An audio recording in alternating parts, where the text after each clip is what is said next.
And please welcome James Mwangi, who is going to speak to us now from Africa Climate Ventures. James, welcome.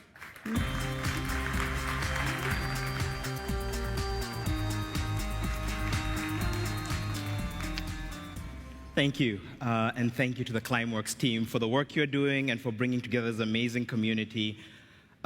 Less thank you for putting together such an intimidating event, coming at the end of really some of the world's experts in just about everything I'm going to talk about, and standing between those experts and their drinks and relaxation. Not a great place to be, but I'll try and do my best.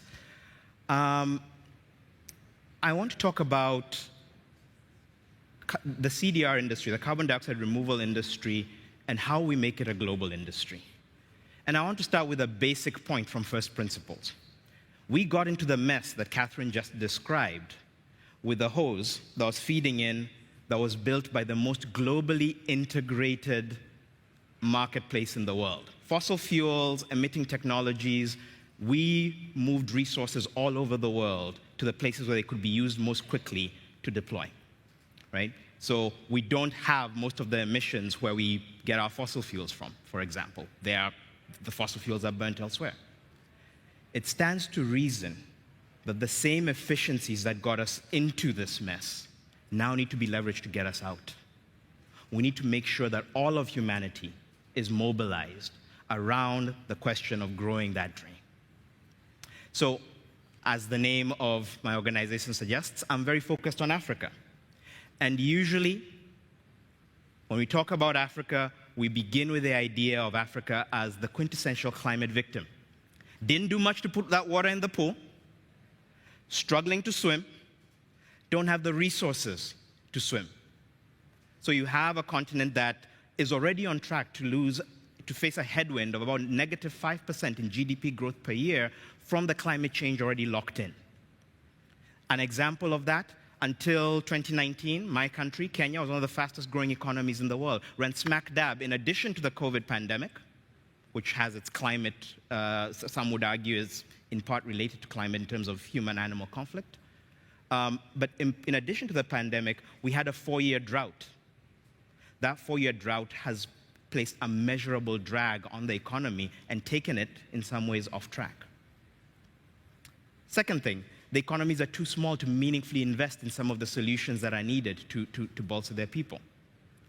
And finally, as you think about how to re-accelerate the economies of places like Africa, we're finding that this part of the world, which had the least to do with the current stock of greenhouse gases, now faces the challenge of having to grow its economies, generate opportunities for its people without leveraging the technologies of the 20th century to do so, because there's simply not the political or the financial support for doing that anymore.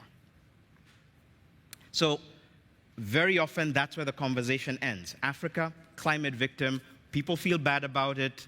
There's a debate about where might we be able to secure some resources to help the people of Africa deal with their plight. But let's first focus on the bigger problem and the trillions of dollars that need to be deployed to solving the challenge. And I would argue that's a mistake. So the sheer scale of the problem suggests a different role for Africa. Now, we're heading for the stock take. Marcus talked about it. And I think we can predict a couple of things. We will be reminded that right now, if we're serious about getting to net zero by 2050, by the way, I made sure to take out any actual numbers from my conceptual slides because I realized I'd be presenting them to many of the sources for those numbers, and you never want to have a typo in there. So this is conceptual deliberately. Some countries cannot aim and are not aiming to reach net zero by 2050. They're in the peak of their industrial acceleration. They're talking about dates in the 2060s, 2070s, 2080 even. Some countries have made net zero promises, and I think what the homework that we're getting graded in a few months' time at the stocktake is going to show is very few of them are on track to live up to those commitments. That means we have a whole pile of additional emissions beyond what we need by 2050 already on deck. Arithmetic, if it works still the way that I was taught in primary school, means that we must be expecting some countries to remove carbon at massive scale, over and above their own emissions. To essentially go, I used to say carbon negative, I prefer to say climate positive. Now, Africa is the continent that's closest to net zero today. Our per capita emissions are the lowest on the globe. It stands to reason that there's an opportunity there to go in the other direction. Now, this is increasingly recognized, and very often people jump to a legitimate conclusion. There's a huge opportunity in protecting Africa's natural ecosystems, which are already some of the last remaining protected ecosystems or relatively untouched ecosystems of the world, and perhaps expanding them.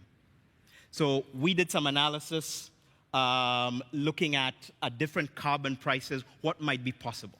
And this picture here suggests that, call it between at $100 a ton, and granted, we just want to set it out there, just say, if price was not really an issue, right now we're seeing prices between $10 and $20 a ton, but if it wasn't an issue, Africa could probably do something like 1.3 gigatons between protection of existing ecosystems, which accounts for about 750 million tons a year, and about 600 million tons a year of removals from actually expanding nature-based solutions.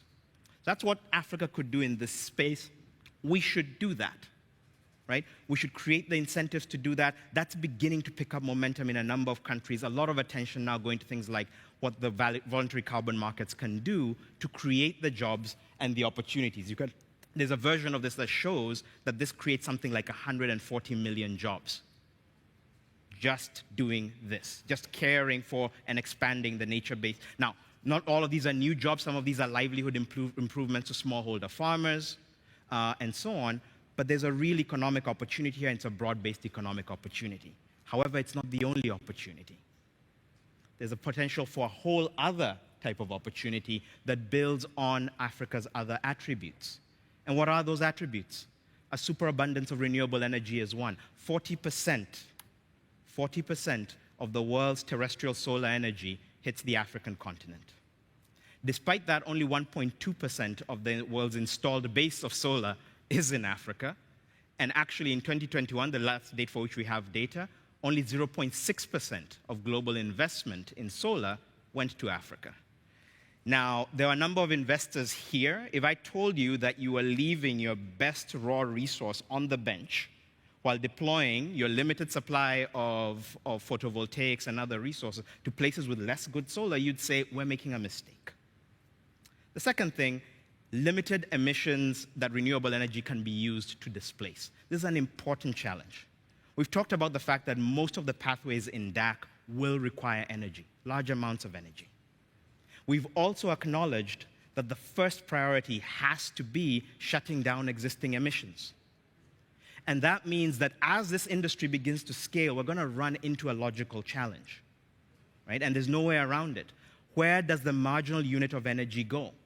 Towards powering another DAC plant or towards shutting down the remaining fossil fuel infrastructure? Now, sometimes that choice can be avoided, but in many cases, it really does rule out a lot of the more established economies as places where you can do this at scale without, in some ways, unnecessary trade-offs. We've got large endowments of land and other natural resources, including our subterranean geology, right? Massive continent. The one I'm most excited about is our large and entrepreneurial young workforce. Back in the first picture, Africa is a climate victim. Africa is the youngest continent. 2.5 billion people, a quarter of the world's population, will live in Africa by 2050. Try inspiring those people with a story about how they're the victim of the world's other actions and they are passive in the face of the disaster that's affecting them. That's not a way to motivate anyone. That's a course for disaster. So how do you motivate them? How do you give them a purpose? How do you activate them? And finally, all those people are going to need to live in places. They're going to need to build. Much of Africa's infrastructure has not been built yet. 40% of new urban dwellers in the world between now and 2050 are going to be in Africa. The fastest growing urban environments in the world are going to be in Africa. That's a whole lot of concrete into which you might be able to inject CO2, among other things that you could do. You can build an entire infrastructure, which is already starting to be built along new principles. Let's not repeat the mistakes of the 20th century. Now, in all of this, the one that I always come back to is the young workforce. Jason Hockman of the DAC Coalition has been great at pulling together, helping us pull together and connect people in Africa, in Kenya, and other countries that are concerned about climate change and want to engage in climate action into the broader DAC community. And he made an interesting point, and I'm attributing it to him in case it doesn't land.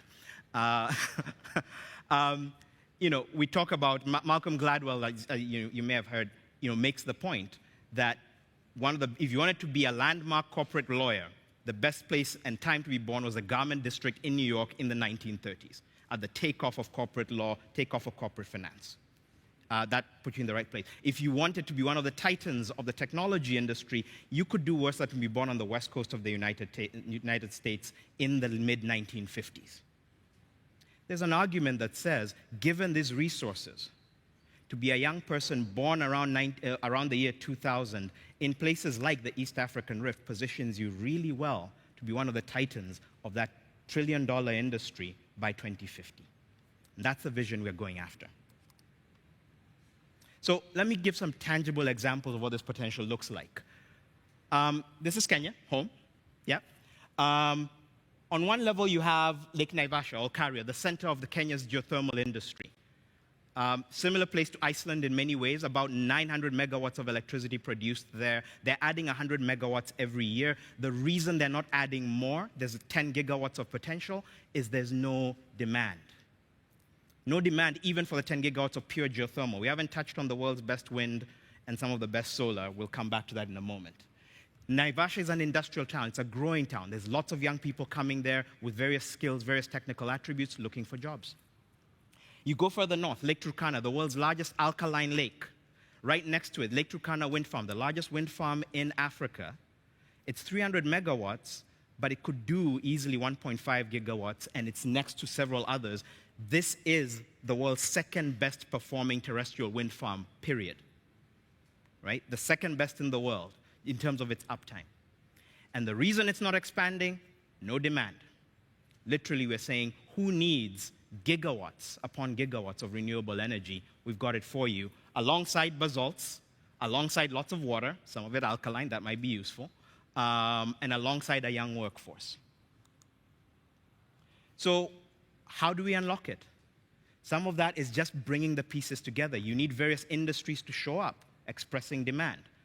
Direct air capture is a good one because you're not shipping anything out. Once you've installed the capacity, it's there and you're just monetizing it.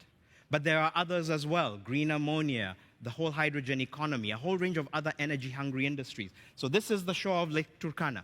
Sparsely populated, really, really needs the investment, and has the potential to be one of the major renewable hubs of the planet, renewable energy hubs of the planet. But it needs to be unlocked. And that's the work that Great Carbon Valley, a company that we're backing, is getting into, is how do we make sure that the storage, the mineralization capacity is in locations like Lake Turkana and Naivasha, that we bring together the energy providers, that we bring together players in DAC and other climate-smart technologies to do something at scale and do it quickly. Not just for the planet, but to also transform this economy. And to realize a vision of global decarbonization and climate-positive growth. And climate-positive growth is a real possibility for Africa. If we look at the traditional picture right here of what economic growth has typically looked like, you look at countries by GDP and emissions per capita, all of Africa is clustered as close to zero and zero as you can get. The traditional path has been you grow your emissions and then you grow your economy. That's not going to be available to Africa. Africa is going to need to do three things. The first one is embrace low emissions production and consumption for its own needs. Leapfrog to e-mobility, leapfrog to green agriculture, and so on and so forth. 2.5 billion people, they cannot increase their emissions footprint the way that the rest of the world did. Otherwise, we are locked into disaster. The second thing Africa can do is be a hub for emissions-intense industries or energy-intense industries that could use those terawatts, literal terawatts of renewable energy and raw materials that the continent has to offer. And the third thing is it can go past the zero line and build a massive industry, be the home of that trillion-dollar industry that is carbon removal, and thus grow its economy while actually increasing the global carbon budget. No one has ever managed that. Someone is going to have to if we're going to make it to net zero by 2050. So the obvious questions, typically when I'm out here talking about Africa doing this or that, folks will say, well, but are the governments engaged in this? Do people understand this? Interestingly, you're starting to see policymakers on the continent understand that this is their shot. For decades, the challenge has been, how do you break out of a set of poverty traps that are really difficult to break out of? And people are realizing that Africa, by virtue of missing out on a lot of 20th century style investment and growth, is actually uniquely positioned to be a winner in climate sensitive and climate smart 21st century development. So there are new policies and regulations that align with Kenya's climate-centric growth agenda that our president has adopted. There's a national carbon removal roadmap. Kenya is one of the very few countries that's actually saying, what's our policy around creating a space for this industry across engineered and nature-based methods? How do we make this a real hub for this type of work? There's a commitment to taking our grid, which is currently 92% renewable, to 100% renewable by 2030, and growing it from 3 gigawatts, nothing to write home about, to 100 gigawatts by 2040. The resource is there, it's mapped. The question is, can we find the demand that attracts the investment? And then finally, how do we move this narrative? How do we move the thinking of folks from Africa as a climate victim to potentially the key to achieving a climate-positive future for the planet? And that's the basis for the Climate Action Summit that's planned for September 4th to the 6th. It's a gathering, yes, focused on Africa, but in a different way. The goal is to make the case, here are the ways that Africa can, in addition to deserving investment and support by virtue of having not caused this, is actually a place you should invest in proactively because it offers some of the best returns as a place for proactive solutions.